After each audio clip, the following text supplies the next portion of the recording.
परमेश्वरको जन्म भएको त्यो डाँडाको वरिपरि ज्वालामय भएको पुरै दरबार लिएर बसिएको स्वर्गदूतहरू घोडामा ज्वालामय घोडामा मात्रै ज्वालामय एकदम बलिरहेको आगो जस्तो स्वर्गदूतहरू देखिरहेको पुरै घोडामा वरिपरि डाँडामा उनीहरूले तल सहरले घेरेका छन् ती माथिमै डाँडा वरिपरि नै पुरै घोडा छन् पुरै ज्वालामय ती एउटा रथ र एउटा सेना चाहिँ एकजना मात्रै सेना ती सारा सेना बराबरको शक्तिशाली हुन्छ। सर्वप्रथम परमेश्वरलाई धन्यवाद। साथै दाजुभाइहरूलाई पनि जो जतिको यो हाम्रो च्यानललाई जो जति हाम्रो यो भिडियो हेरिरहनु भएको छ यदि तपाईँले सब्सक्राइब गर्नुभएको छैन भने आजै सब्सक्राइब गर्नुहोस् कि हामीले नयाँ नयाँ वचनहरू ल्याउन सकौँ, तपाईँले नयाँ नयाँ वचनहरू बाइबलका प्रसङ्गहरू खुलाउन सकौँ तपाईँहरूको माझमा। आज हामी यो बाइबलको पदमा यहाँनिर हेर्नेछौँ एलिसालाई परमेश्वरले दिनुभएको अदृश्य शक्तिको बारेमा। यहाँ हामी आज दोस्रो राजाको 6 पदमा पढ्छौँ। 6 पदको 8मा जहाँनिर लेखिएको छ एलिसाले आरामीहरूलाई अन्डा पारेर पक्राउ पारेका। अब यहाँ देख्न सक्नुहुन्छ यो प्रसङ्गमा चाहिँ के छ भने आरामका राजाले चाहिँ इजरायललाई पक्राउ गर्न खोजिरहेका हुन्छन्। आरामका राजाले चाहिँ इजरायल पक्राउ गर्न खोजिरहेका हुन्छन् र आरामका राजाले धेरै पासो थाप्छ। उनीहरू बाटोमा जाने नयाँ त्यो सेनाहरू आउने जाने बाटोमा पासो थाप्ने, रोकेर बस्ने, मार्नलाई त्यो गरिरहेका हुन्छन्। तर परमेश्वरका जन एलिसा जुन थिए परमेश्वरले चाहिँ उसलाई पहिल्यै ती आरामीहरूले लगाएका जो ती थापेका पासोहरू सबै भनिदिनु थियो र एलिसाले गएर ती इजरायलीहरूलाई भन्दै इजरायलका राजालाई ती वचनहरू पठाइदिन्थे, यो बाटो नजानु है, यो बाटो अलिक ध्यानसित जानु है, यो बाटो यसो गरेर जानु है भनेर भनिदिन्थे। भनिसकेपछि आरामका राजाले थापेका पासोहरू त सबै फेल भइरहेका थिए। त्यो फेल भएको देखेर उसले के सोचायो त पक्कै यो राजमहलमा चाहिँ कोही न कोही विद्रोह गर्ने मान्छे छ, सुराकी छ जो इजरायलसँग लागिरहेछ र मैले यो भनेको वचनहरू कसरी थाहा पाए त हुन्छ। अब यहाँनिर तपाईँले 11 पदमा पढ्नुभयो भने कति रिसाउँछु। त्यसले गर्दा आरामका राजा क्रोधित भए र उनले आफ्ना अधिकृतहरूलाई बोलाएर बडा गरी सोधे कि तिमीहरू मलाई भन्दैनौ हामी मध्ये कुन चाहिँ इजरायलका राजाको पक्षमा छ। उनले कडा गरी सोध्यो। त्यसले हामी मध्येमा यहाँनिर अब हामीले योजना बनाउने हो, हामी मध्येमा को चाहिँ छ इजरायलका राजाको पक्षमा नभन्नु, नत्र कसरी थाहा पाउँछ हामीले थापेको पास हो, हामीले बनाएको यो चौकीहरू, हामीले घेरा हाल्नलाई बनाएको चौकीहरू कसरी थाहा पाउँछन् उनीहरूले भनेर आरामका राजाले भन्छन्। र यहाँ 12 पदमा हेर्नुहोस् त के भन्छ। 12को उसका चेलाहरूले के भन्छ त, अनि उनीहरूका अधिकृतहरूमध्येका एकजनाले भने हे मेरा प्रभु महाराज हाम्रो मध्ये कोही पनि छैन, तर इजरायलका अगमवक्ता एलिसा, उसले के भन्छ इजरायलका अगमवक्ता एलिसा इजरायलका राजालाई तपाईँले आफ्नो सुत्ने कोठामा बोल्नुभएका सबै कुरा बताइदिन्छ। उसले के भनिदिन्छ भने इजरायलका राजाको जुन परमेश्वरका जन हुनुहुन्छ नि इजरायलमा, ती परमेश्वरका जनसँग यति शक्ति छ कि तपाईँले आफ्नो कोठाभित्र सुत्ने कोठाभित्र त गोप्य कुरा हुन्छ नि त बुढाबुढीको, होइन ती गोप्य कुरा बुढाबुढीले बोलेको गोप्य कुरा पनि भनिदिन्छन्। त्यस्तो शक्तिशाली छ भनिदिन्छ उसले। र राजा त टेन्सनमा आयो, त्यस्तो शक्तिशाली रहेछ, मैले त कहीँ गएर कुरा कोठाभित्र गरेको कुरा त भनिदिन्छ भने राजालाई टेन्सन भयो। त्यसपछि राजाले के गरे त मान्छेलाई हुकुम दिए अब समात्न पठाउँ। अब यहाँ तपाईँले 13मा पढ्नुभयो भने राजाले हुकुम गरे गएर तिनी कहाँ छन् पत्ता लगाऊ र मानिसहरू पठाएर तिनलाई पक्राउनेछौँ। उसले चाहिँ ती मानिसहरूलाई पठायो त्यो एलिया कहाँ छन् भनेर पत्ता लगाएर पत्ता पनि लगाए, देतानमा छन् भन्ने पत्ता पनि लगाए। यहाँ तपाईँले हेर्नुहुन्छ नि देतानमा छन् भन्ने खबर पाएपछि उसले शक्तिशाली फौज खडा गरे। यहाँ 14मा तपाईँ एउटा शक्तिशाली फौज र घोडा रथ राति नै पठायो त्यो सहरलाई घेरा हाल्नलाई। अब राति नै सहरलाई घेरा हालिसक्यो। उसले घेरा हालिसकेपछि परमेश्वरका जन एलिसाको चाहिँ एउटा चाकर चाहिँ बिहान, अब हामीलाई पनि बिहान पिसाब लाग्छ नि होइन, पिसाब फेर्न त्यसरी नै उठेछन्। बिहान पिसाब फेर्न बाहिर हेर्छन् त पुरै शक्तिशाली रथहरूले त पुरै सहरलाई घेरिसकेको छ। यत्रो रथ घोडाहरू पुरै घेरिसकेको छ। अब ऊ आत्तिएर आउँछ। ती अगमवक्ताले जवाफ दिए, अब ऊ आत्तिएर आउँछ।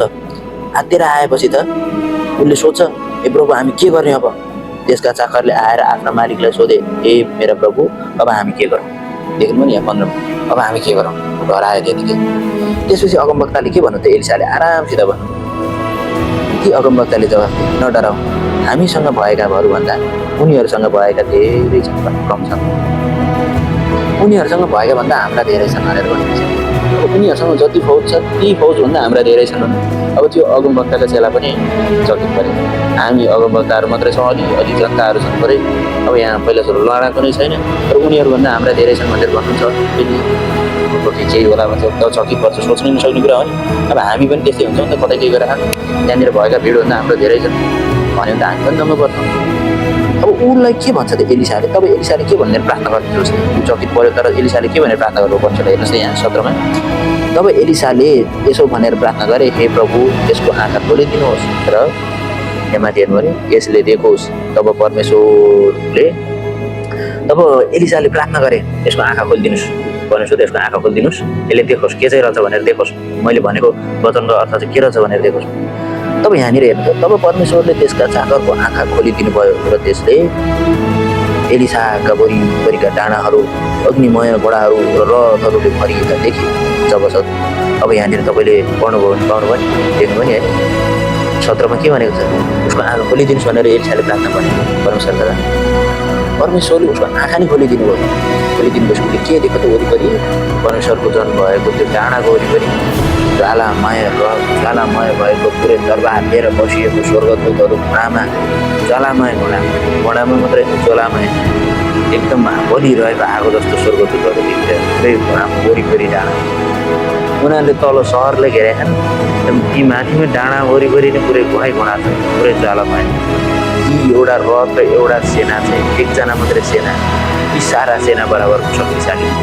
तर त्यहाँनिर पुरै घेरेको वरिपरि नै टन्नै थियो भनेपछि अब पुरै छोडिदिन्छ, कति उसलाई सुरक्षा छ होला त, यस्तो छ। अब यहाँ माथाबाट पढ्नुभयो भने के गर्नु त, जब शत्रुहरू तिनीतर्फ ओर्लेर आए तब एलिसाले परमप्रभुले भनेर प्रार्थना गरे, यी मानिसहरूलाई पारिदिनुहोस्। एलिसाले गरे चाहिँ उहाँले उनीहरूलाई पारिदिनुभयो। अब यहाँसम्म आउँदा तपाईँले के देख्नुहुन्छ भने एलिसालाई चाहिँ त्यस्तो दुःख कष्ट आउँदा अब त्यत्रो सेनाले पक्रेर लाने थियो, पक्कै मार्थ्यो होला, तर ती चाकरले देखेको थिएनन् ज्वालामय तरबार लिएर घोडचढीहरूलाई सुरक्षा दिनलाई बसिरहेको थियो। र त्यस्तै हाम्रो जीवनमा पनि कतिपय दुःख कष्ट आइरहेको हुन्छ साथीहरू। तर यदि जब एलिसा कति परमेश्वरमा लागि परिरहेका थिए, त्यसरी नै यदि हामी परमेश्वरमा लागि पर्छौँ, उहाँलाई प्रार्थना गर्छौँ भने हाम्रो पुकार सुन्नुहुन्छ। हामीले थाहा नपाउँला अदृश्य पारामा परमेश्वरले हामीलाई स्वर्गदूत खटाइरहनु भएको छ, आज पनि हामीलाई सुरक्षा दिइरहनु भएको छ। कतिपय ठाउँमा हामी काम गरिरहन्छौँ, काम बन्दैन, तर त्यो परमेश्वरको सुरक्षा आउँछ। हामी त्यसको लागि प्रार्थना गरौँ कि परमेश्वरले हामीलाई ज्वालामय घोडचढीहरू सहित सुरक्षा दिनुहोस् भनेर। ईश्वरमा विराजमान हुनुहुन्न दयालु पिता, साँच्चै तपाईँ महान हुनुहुन्छ, तपाईँ राजाका महाराजा, तपाईँ महिमाको योग्य परमेश्वर म जस्तो पापी मानिसलाई जोगाउन तपाईँले आफ्नो मात्र पुत्र पनि भन्नुभयो परमेश्वर। साँच्चै तपाईँ महान हुनुहुन्छ परमेश्वर। जसरी स्वर्ग राज्यमा तपाईँको राज्य चलेछ त्यसरी नै पृथ्वीमा चल्यो, जसरी तपाईँको महिमाको संसार हुन्छ त्यहाँ स्वर्गमा त्यसरी नै यहाँ भएको छ र त्यसरी परमेश्वर आज हामी जसरी दोस्रो राजाको 6:8 पढ्दै गयो, जसरी एलिसालाई तपाईँले स्वर्गदूतहरू सहित घोडचढीहरू, आगमय जलमय घोडचढीहरू सहित सुरक्षा दिनुभयो, त्यसरी नै हामीलाई दिनुभएको परमेश्वर। हाम्रो जीवनको धेरै घडी घरमा सुरक्षा दिनुभएको होस्। हामीलाई धेरै दुःख कष्टले खेदिरहेको हुन्छ परमेश्वर, ती दुःख कष्टहरू जुझ्न हामीलाई सिकाइदिनु भएको होस् र परमेश्वर। हाम्रो वरिपरि अझै पनि विरोधी गर्ने दुश्मनहरू हुन्छन्, हामीलाई बाटो छेकेर बसिरहेका हुन्छन् परमेश्वर। हामीलाई ती दुश्मनहरूबाट, ती शैतानले कष्ट दिने शैतानहरूबाट जोगाउनु भएको होस् परमेश्वर। हाम्रो निम्ति ती ज्वालामय तरबार लिएका घोडचढीहरू, स्वर्गदूतहरू हामीलाई खटाइदिनु भएको होस् भन्दै हाम्रो जीवनको निम्ति हजुरको आत्मा सुविधा बिन्ती परमात्मा मात्र उद्धारकर्ता प्रभु येशू ख्रीष्टको नाममा पिता सुनि ग्रहण गर्नुहोस्। आमीन।